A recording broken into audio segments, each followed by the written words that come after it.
ನಿಮ್ಮನ್ನು ಕೇಳಕ್ ಬಯಸೋದು, ಮುಲ್ಲಾನಿಗೂ ನೀಟ್ ಎಕ್ಸಾಮ್ಗೂ ಏನ್ ಸಂಬಂಧ? ಎದೆ ಹೇಳಿದ್ರೆ 3 ಅಕ್ಷರ ಬರಲ್ಲ. ಆತ ಬಂದು ನೀಟ್ ವಿರುದ್ಧ ಹೋರಾಟ ಅಂತ, ಧರ್ಮೇಂದ್ರ ಪ್ರಧಾನ್ ರಾಜೀನಾಮೆ ಕೊಡ್ಬೇಕಂತೆ, ಮೋದಿ ಹಠಾವು. ನಾನು ನಿಮ್ಮನ್ನು ಕೇಳಕ್ ಬಯಸ್ತೇನೆ, ನಿನ್ನ ಎದೆ ಹೇಳಿದ್ರೆ 3 ಅಕ್ಷರ ನಿಮ್ಮ ಎದೆ ಒಳಗಡೆ ಇಲ್ಲ, ನೀನು ನೀಟ್ ಬಗ್ಗೆ ಮಾತಾಡ್ತೀಯಾ?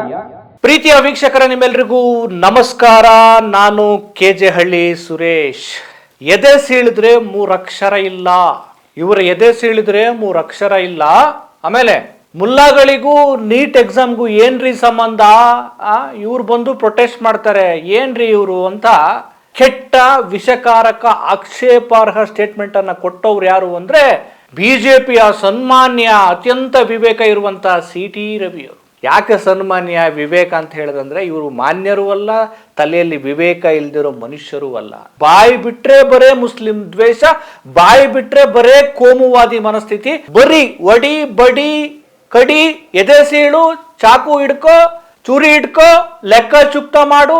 ನನಗೊಂದು ಅರ್ಥ ಆಗ್ತಾ ಇಲ್ಲ, ಇವ್ರನ್ನೆಲ್ಲ ಹೆಂಗೆ ಜನ ಆಯ್ಕೆ ಮಾಡ್ತಾರೆ ಅಂತ. ಬಹುಶಃ ಅವರ ವಿಧಾನಸಭಾ ಕ್ಷೇತ್ರದ ಜನ ಸರಿಯಾದ ಪಾಠವನ್ನ ಕಳಿಸಿದ್ದಾರೆ, ಸೋಲಿಸಿ. ಮತ್ತೆ ವಿಧಾನ ಪರಿಷತ್ಗೆ ಆಯ್ಕೆಯಾಗಿ ಬಂದ ನಂತರ ನಾನೊಬ್ಬ ಶಾಸಕನಾಗಿ, ವಿಧಾನ ಪರಿಷತ್ ಸದಸ್ಯನಾಗಿ ಸದನದಲ್ಲಿ ಅದೆಷ್ಟು ಜವಾಬ್ದಾರಿಯುತವಾಗಿ ಮಾತಾಡಬೇಕು, ಜನರ ಸಮಸ್ಯೆ ಬಗ್ಗೆ ದನಿ ಎತ್ತಬೇಕು, ಜನಪರವಾಗಿರಬೇಕು ಅನ್ನುವಂತ ವಿವೇಕವನ್ನ, ವಿವೇಚನೆಯನ್ನ ಇಟ್ಟುಕೊಳ್ಳದ CT ರವಿಯವರು ಲಕ್ಷ್ಮೀ ಹೆಬ್ಬಾಳ್ಕರ್ ಅವ್ರನ್ನ ಯಾವ ರೀತಿ ನಿಂದನೆ ಮಾಡಿದ್ರು ಅನ್ನೋದು ಈ ರಾಜ್ಯಕ್ಕೆ ಗೊತ್ತಿದೆ. ಇಷ್ಟಾದ್ರೂ ಬುದ್ಧಿ ಕಲಿಯದ CT ರವಿ ಈಗ ಮತ್ತೆ ನೀಟ್ ಎಕ್ಸಾಮ್ಗೂ ಮುಲ್ಲಾಗಳಿಗೂ ಏನ್ ಸಂಬಂಧ? ಇವ್ರು ಎದೆ ಸೀಳಿದ್ರೆ 3 ಅಕ್ಷರ ಇಲ್ಲ. ನಾನ್ ನಿಮ್ಮನ್ನು ಕೇಳಕ್ ಬಯಸೋದು, ಮುಲ್ಲಾನಿಗೂ ನೀಟ್ ಎಕ್ಸಾಮ್ಗೂ ಏನ್ ಸಂಬಂಧ? ಎದೆ ಸೀಳಿದ್ರೆ 3 ಅಕ್ಷರ ಬರಲ್ಲ. ಆತ ಬಂದು ನೀಟ್ ವಿರುದ್ಧ ಹೋರಾಟ ಅಂತೆ, ಧರ್ಮೇಂದ್ರ ಪ್ರಧಾನ್ ರಾಜೀನಾಮೆ ಕೊಡ್ಬೇಕಂತೆ, ಮೋದಿ ಹಠಾವು ಅಂತೆ. ನಾನು ನಿಮ್ಮನ್ನು ಕೇಳಕ್ ಬಯಸ್ತೇನೆ, ನಿನ್ನ ಎದೆ ಸೀಳಿದ್ರೆ 3 ಅಕ್ಷರ ನಿಮ್ಮ ಎದೆ ಒಳಗಡೆ ಇಲ್ಲ, ನೀನು ನೀಟ್ ಬಗ್ಗೆ ಮಾತಾಡ್ತೀಯಾ? ಇನ್ನ CAಗೆ NRCಗೂ ಈ ನೀಟ್ ಪರೀಕ್ಷೆಯ ಪ್ರಶ್ನೆ ಪತ್ರಿಕೆಯ ಲೀಕ್ ಆಗಿದ್ದಕ್ಕೂ ಏನು ಸಂಬಂಧ? CAA ವಿರೋಧಿಗಳು, ತುಕಡೆ ಗ್ಯಾಂಗ್ಗಳು ಅಲ್ಲಿ ಬಂದು ಮಾತಾಡ್ತಾರೆ. ತುಕಡೆ ಗ್ಯಾಂಗ್ಗಳು ಯಾರು ಅಂತ ಗೊತ್ತಿದೆಯಾ ನಿಮಗೆ? ಭಾರತ್ ತೇರೆ ತುಕಡೆ ಹೋಂಗೆ, ಇನ್ಸಾ ಅಲ್ಲ ಅಂತ ಘೋಷಣೆ ಕೂಗಿದಂತ ತುಕಡೆ ಗ್ಯಾಂಗ್ಗಳು ಆ ಒಂದು ಹೋರಾಟದಲ್ಲಿ ಭಾಗವಹಿಸ್ತಾರೆ. CT ರವಿ ಅವರೇ, ಮೊದಲು ಸರಿಯಾಗಿ ಇಂಗ್ಲಿಷ್ ಮಾತಾಡೋದನ್ನ ಕಲೀರಿ. ಮೊದಲು ನಿಮ್ಮ ತಲೆಯಲ್ಲಿ ಎಷ್ಟು ಇಂಗ್ಲಿಷ್ ಪದಗಳಿದಾವೆ ಓಲಿ. ಹಿಂದಿ ಮಾತಾಡೋದು ಇಂಕೋ ಅವ್ನು ನೋಡ್ಬಿಟ್ರೆ ನಮಗೆ ತಲೆ ಕೆಟ್ಟೋಗ್ಬಿಡುತ್ತೆ. ಆ ಶೋಭಾ ಕರಂದ್ಲಾಜೆ ಅವರ ಹಿಂದಿ, ನಿಮ್ಮ ಇಂಗ್ಲಿಷ್ಗಳನ್ನ ಕೇಳ್ಬಿಟ್ರೆ ನೀವು ಕಲಿಯೋಕೆ ಶುರು ಮಾಡಿರೋರು ಕೂಡ ಬಿಟ್ಬಿಡ್ಬೇಕು. ಆ ಲೆವೆಲ್ಗೆ ತಲೆ ಕೆಡಿಸ್ಬಿಡ್ತೀರಿ ನೀವು. ನಿಮಗೆ ಸರಿಯಾಗಿ ಲ್ಯಾಂಗ್ವೇಜ್ಗಳು ಗೊತ್ತಿಲ್ಲ, ನೋ ಪ್ರಾಬ್ಲಮ್, ಲ್ಯಾಂಗ್ವೇಜ್ ಗೊತ್ತಿಲ್ಲ ಅಂದ್ರೆ ಸರಿ ಇಲ್ಲ. ಆದ್ರೆ ಎದೆಯೊಳಗಡೆ ಒಂದು ಸರಿಯಾದ ವಿವೇಕ ಇಲ್ಲ, ಮನುಷ್ಯತ್ವವಿಲ್ಲ. ನೀವು ಈಗ ಮುಲ್ಲಾಗಳ ಬಗ್ಗೆ, ಮುಸ್ಲಿಮರ ಬಗ್ಗೆ ಮಾತಾಡ್ತಿದ್ದೀರಿ. ನಿಮಗೆ ಮುಸ್ಲಿಮರ ವಿಚಾರವನ್ನ ಬಿಟ್ರೆ ಬೇರೆ ಏನಾದ್ರೂ ಅಥೆಂಟಿಕ್ ಆಗಿ ಜನಪರವಾದ ವಿಚಾರಗಳನ್ನ ಇಟ್ಟುಕೊಂಡು, ಈ ರಾಜ್ಯದ ಸಮಸ್ಯೆಗಳನ್ನ ಇಟ್ಕೊಂಡು, ಬರದ ವಿಚಾರಗಳನ್ನ ಇಟ್ಟುಕೊಂಡು, ಜನರ ಕಲ್ಯಾಣದ ವಿಚಾರಗಳನ್ನ ಇಟ್ಕೊಂಡು ಏನಾದ್ರೂ ಸದನದಲ್ಲಿ ಮಾತಾಡಿರುವಂತ ಉದಾಹರಣೆ ಇದೆಯಾ? ಯಾಕೆಂದ್ರೆ ನಿಮಗೆ ಅದು ಬೇಕಾಗಿಲ್ಲ. ಜನರ ಅಭಿವೃದ್ಧಿ ಬೇಕಾಗಿಲ್ಲ, ಜನರ ಕಲ್ಯಾಣ ಬೇಕಾಗಿಲ್ಲ. ಯಾವುದು ನಿಮಗೆ ಬೇಕಾಗಿರೋದೇನು? ರಾಮ ಮಂದಿರ. ನಿಮಗೆ ಬೇಕಾಗಿರೋದೇನು? ಹಿಂದೂ ಮುಸ್ಲಿಂ ಜಗಳ, ಕೋಮುವಾದಿತನ, ಒಡಿ ಬಡಿ ಕಡಿ. ಏನಾಗಿದೆ ನಿಮ್ಗೆಲ್ಲ?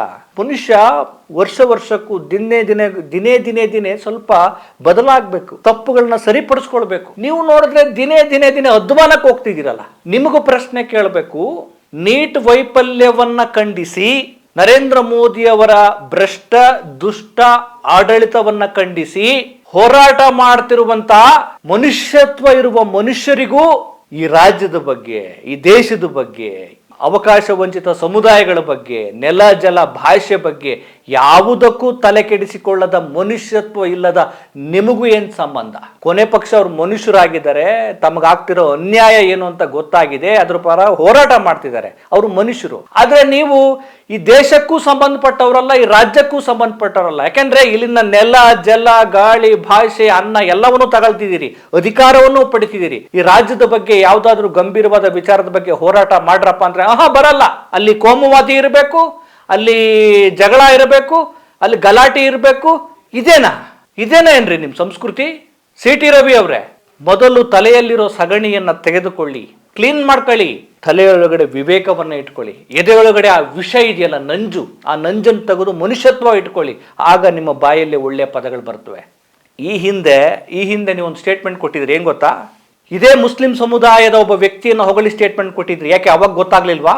ಅವಾಗ ಅವರ ಎದೆಯಲ್ಲಿ 3 ಅಕ್ಷರ ಇದೆ ಅಂತ ಗೊತ್ತಾಗ್ಲಿಲ್ವಾ? ಅವ್ರು ಹೇಳ್ತಾರೆ ನೋಡಿ, ನನ್ನ ಸ್ವಗ್ರಾಮವಾದ ಆಲ್ದೂರು ಮೂಲದ ಯುವ ಉದ್ಯಮಿ ಅಲೈಸ್ ಅಹಮದ್ ಅವರು ತನ್ನ ಅಸಾಧಾರಣ ಸಾಧನೆಯ ಮೂಲಕ ಹುಟ್ಟೂರಿಗೆ ಮತ್ತು ರಾಜ್ಯಕ್ಕೆ ಹೆಮ್ಮೆ ತಂದಿದ್ದು ಅವರಿಗೆ ಅಭಿನಂದನೆಗಳು. ಒಬ್ಬ ಮುಸ್ಲಿಂ ಸಮುದಾಯದ ಯುವಕನ ಬಗ್ಗೆ ನೀವೇ ಹೊಗಳಿದಿರಿ.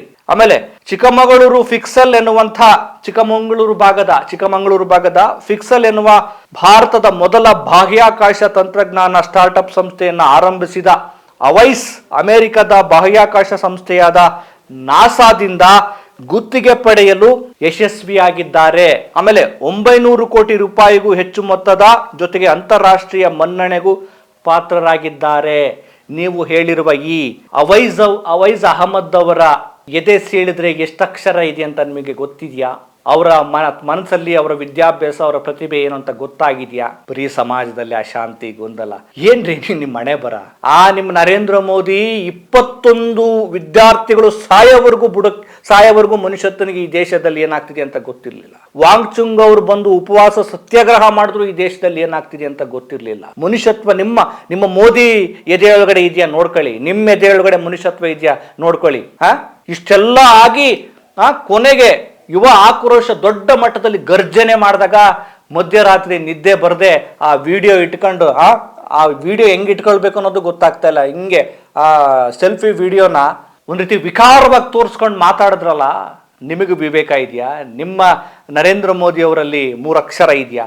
ಅಲ್ಲೂ ಟೆಲಿಪ್ರಾಂಪ್ಟರ್ ಇಟ್ಕೊಂಡು ಮಾತಾಡ್ತಾರಲ್ಲ, ಏನ್ ಹೇಳ್ಬೇಕು ನಿಮಗೆಲ್ಲ?